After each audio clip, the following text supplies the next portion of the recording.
MMA is a newly created sport, even though it already has many fans. It has become widely famous, but it still keeps improving and improving.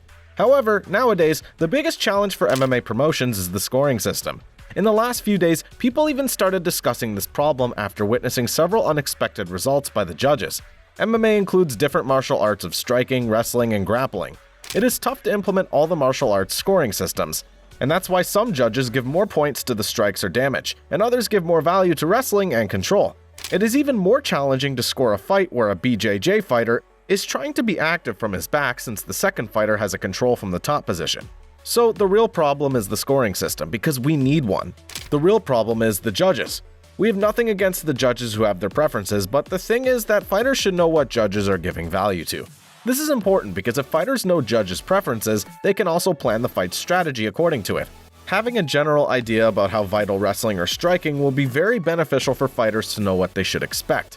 It was the idea of current UFC bantamweight champion, Aljamain Sterling, to make judges more clear with scoring. There has to be consistency, Sterling explained. So if the judges can give us models of what they're looking for, it'd make it so much easier for us to make a game plan and really dictate our training camps, so we know what we need to do when we're in the fight. Otherwise, we're kind of just going by what we think is gonna win the fight. Also, another famous fighter and former UFC featherweight champion, Max Holloway, also talked about this problem and had his own idea about it.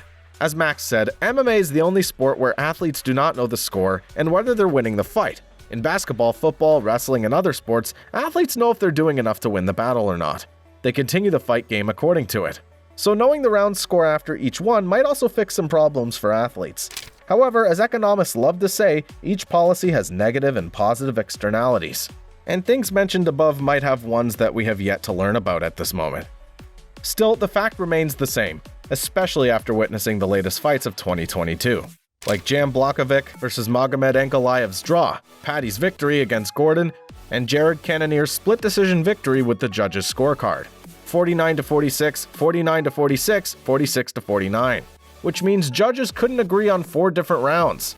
Makes it evident that we have to do something about the MMA scoring system. Some people think that this kind of thing makes MMA more interesting, and it is part of the business. But we also have to think about the fighter who was robbed. This is not just stealing the green W from his Sherdog. By suffering official defeat, fighters also lose 50% of their purse, which is the money they make by their blood, which is unfair to be taken away from them.